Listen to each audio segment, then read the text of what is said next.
Welcome guys sa panibagong YouTube at paglalakbay natin ngayon.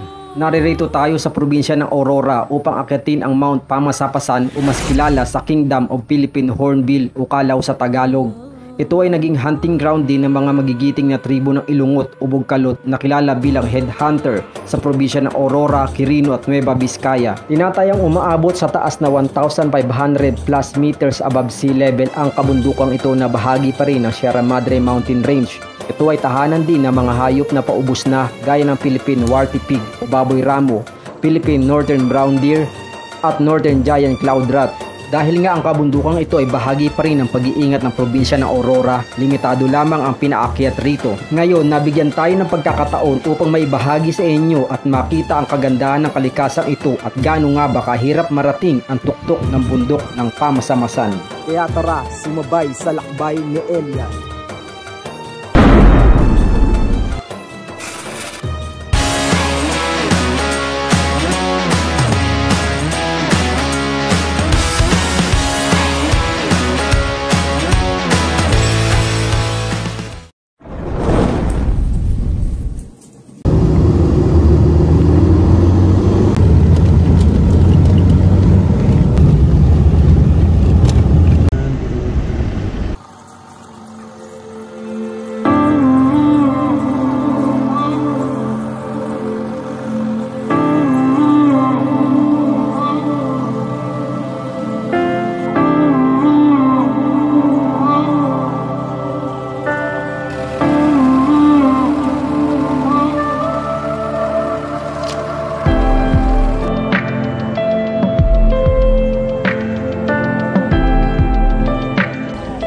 Good morning guys, kararating lang namin dito sa bayan ng Maria Aurora. So dito kami bumaba sa munisipyo ng Maria Aurora. So 11 PM kami umalis sa Greenfield.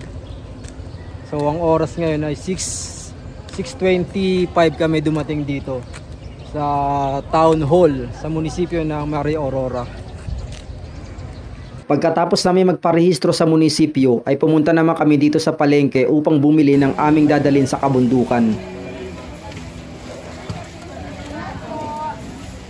So ito yung public market dito sa Maria Aurora. So yung public market dito hindi masyadong crowded yung tao. Simpleng-simple lang yung buhay dito. Yan, ito oh. Sir, yan yung tribo na pupunta natin. Ayan. Ayan.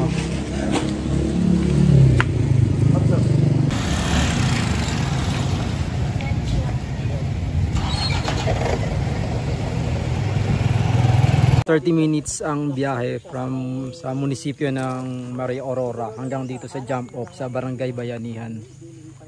Okay, makakasama natin sa pag-akyat sa Mount Pamasamasan, isa sa mga official ng tourism. Official ba? Del Martiones po ng Tourism Maria Aurora, tourism staff po.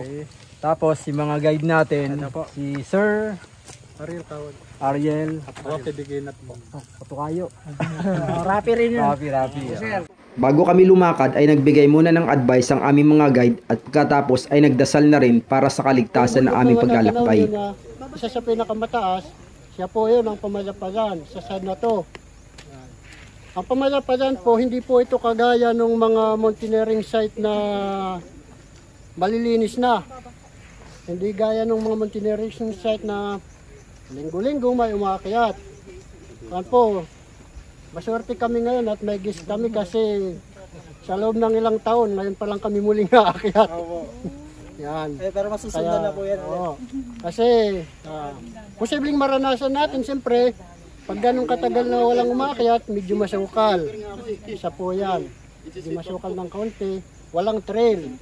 Kaya parang tayong muli yung bubutas ng trail nito. Yun lang po. At saka, siyempre, kasabay po dyan yung pag-iingat natin. Titignan po natin yung, wag po tayong aapak dun sa mga alanganin, saka mga gumagalaw na bato. Saka, pinakakuan sa lahat yung mga kumakagat gaya po ng ahas. Yan lang po, magandang umaga pong muli. Bago po tayo umalis, naniniwala ko po ako na lahat naman po tayo nananalangin. Kaya bago po tayo alis, para mas maganda, ingatan tayo nung nasa taas, nananalangin tayo. Bago po ang panalangin muna, kunting paalala po.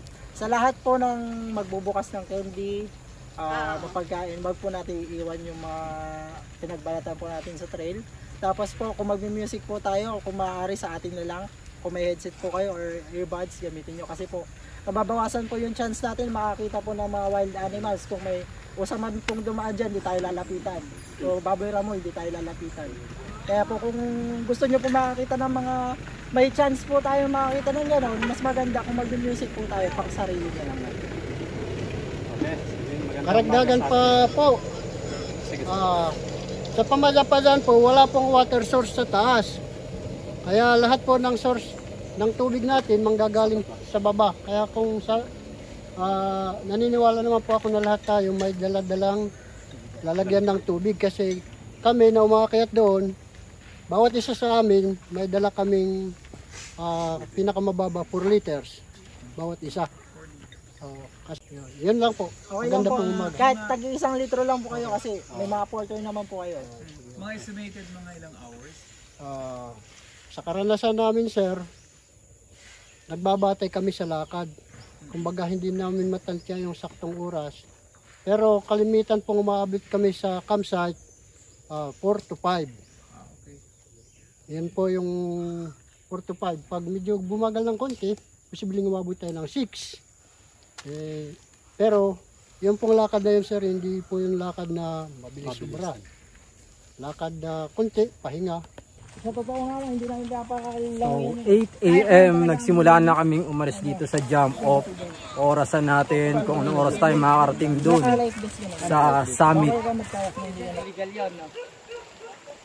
Illegal yan, no? May mga patay po yata yun. Mga legal. Ngayon natatanaw na namin yung kabundukan ng Mount Pamasapasan. Yun.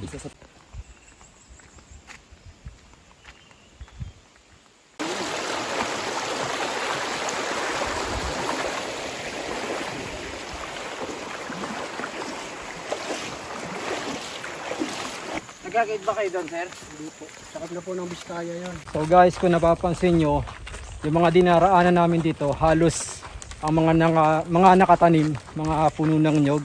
So tatanungin natin si Sir Delmar. Pansin nyo po dito po sa trail natin, karamihan po ay nyugan. So ito po kasi ay lupa ng mga ilungot. At dahil sa kagustuhan rin po nilang kumita, kinortivate nila yung lugar para maging nyugan. Kasi ito rin po yung isa sa mga major crops po na binibenta po ni Maria Aurora.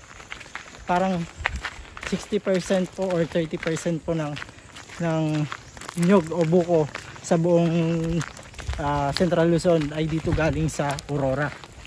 So halos lahat po ay ng lupa dito, karamihan nyugan.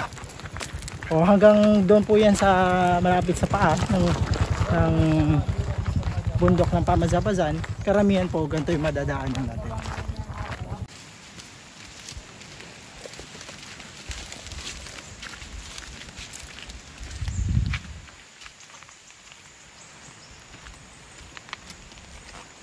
Third river crossing. Ilan ba to, sir? Ilan to? Nakatawid kami sa pangatlong ilog. Isang ilog, pero maraming ilog. Ilan tayo na ba tayo? Tatlo. Pangatlo to. Mga mahigit 1 kilometro. Medyo lumalayo na tayo sa lahat na daan. Medyo masukal na to, mabato. So ito, pang-apat na river crossing natin ngayon.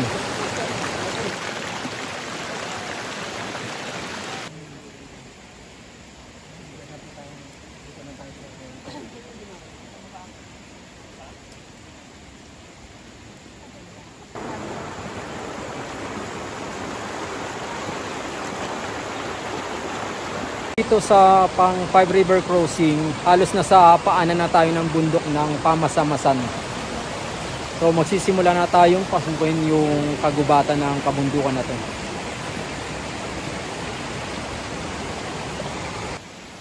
So, pang-anim na pagtawid natin sa ilog.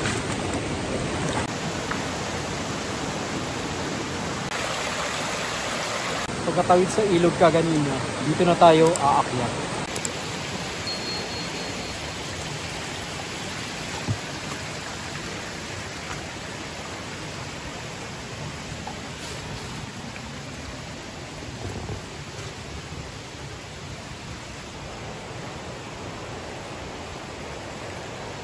So guys, river crossing na naman tayo.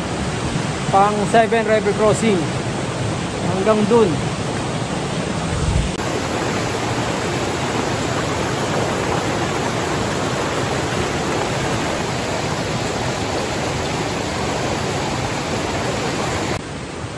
So pagkatawid natin ang ilog, pero nasa masukal na kagubatan na naman tayo.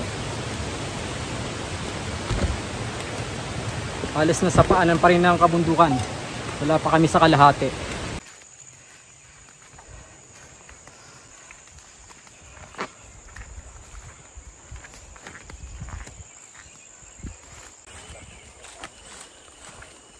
Yung mga nakatira dito, isa sa mga lokal na kung tawagin dito, yung mga tribo ng Ilongot. So mamaya kakausapin natin yung tungkol sa about sa tribong ito, kung ano yung mga history, ano yung background, yung kultura nila.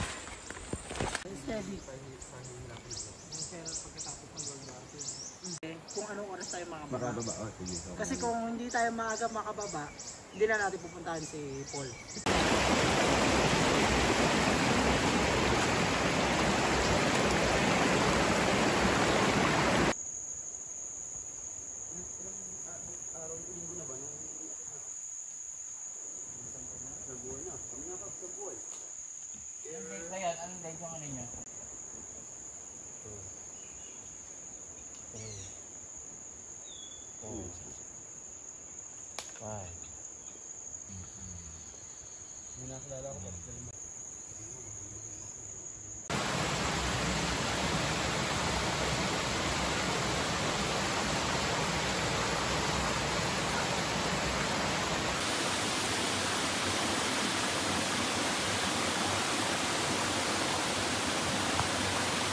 Guys, ito yung pang 8 river crossing natin.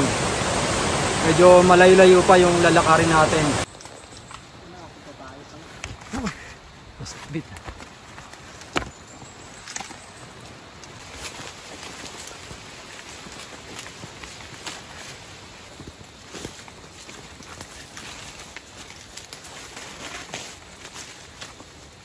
Dito hindi na bagaanong napapasok ng sikat ng araw dahil sa kapal ng mga punong kahoy dito. So bagamat medyo masukal yung dinadaanan namin, meron pa rin naman siyang maayos na trail. Hindi gaya dun sa Mount Anakwaw, kinakailangan yung mag bushwalk para bago makadaan.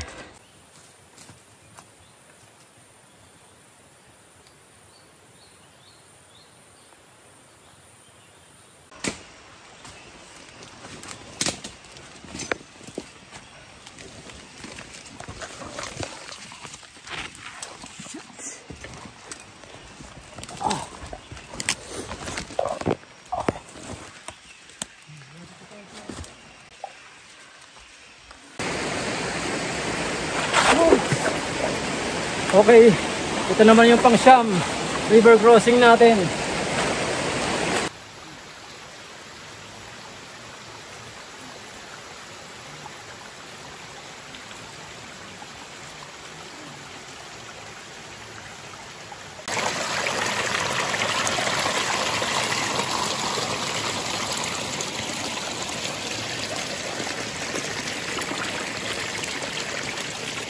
Ito na yung last water source natin dito bago tayo tuluyang umakyat doon sa summit ng Mount Pamasamasan. Kailangan dito kumuha na kayo ng tubig dahil doon talaga wala na tayo mapagkukuhaan ng tubig. So assault na yung aakitin natin doon, mas nakakapagod, mas nakakahingal. Sigurado sa pag-akyat pa lang marami na tayong may inom na tubig.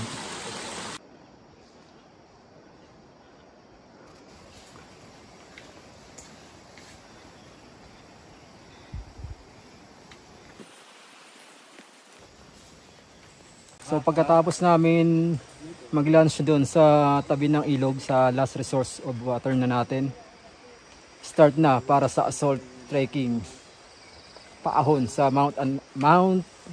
Pamasa-masan. Let's go!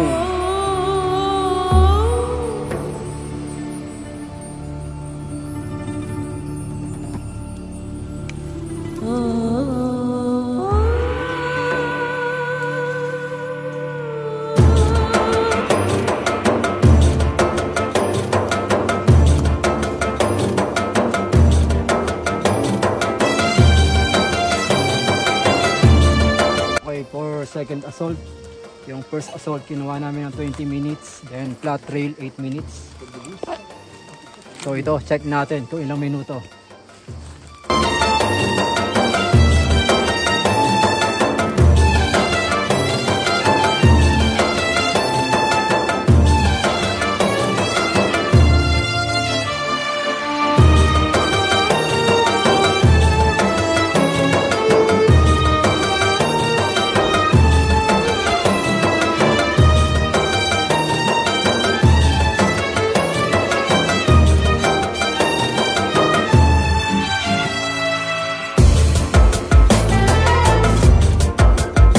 Isang oras yung second assault straight. So ngayon pababa naman kami. Hindi ko pa alam kung meron pang paakyat.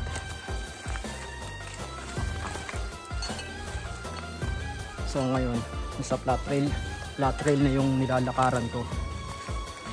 Mukhang malayo pa rin yung summit. May assault pa kaming isang aakyatin.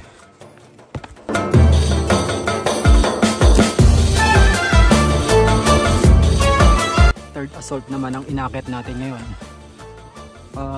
Summit na daw yung kasunod nito. Sana nga.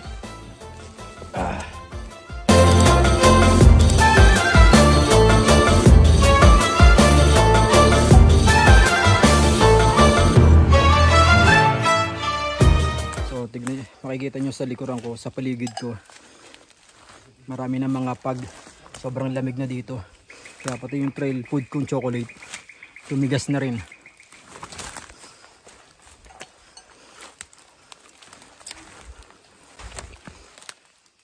Tignan nyo yung kung gaano kakapalampag dito.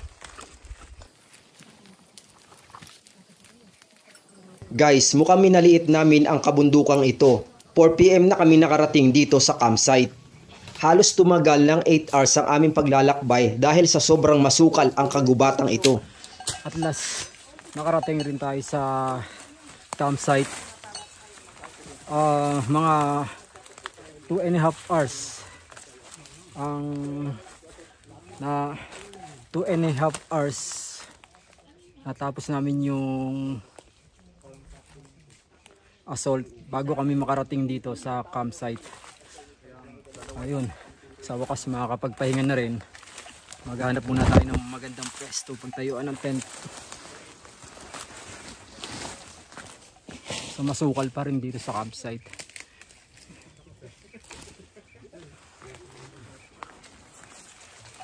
Kuya, yung summit ba bukas? Ilang oras pa yun? Minuto na lang. Bukas yung summit naman. So, diretso namin akyatin. So, pahinga muna kami.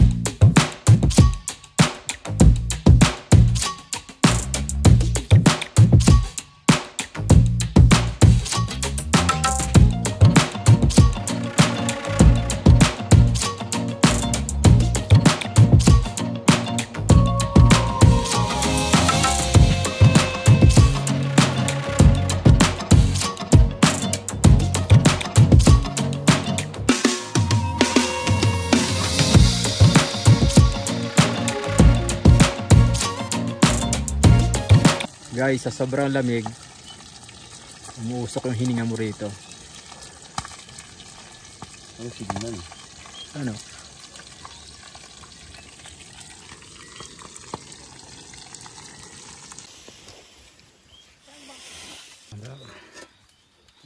Thank you po kayo. Kaya na po. Ito po kanin, tas ulam. At luto.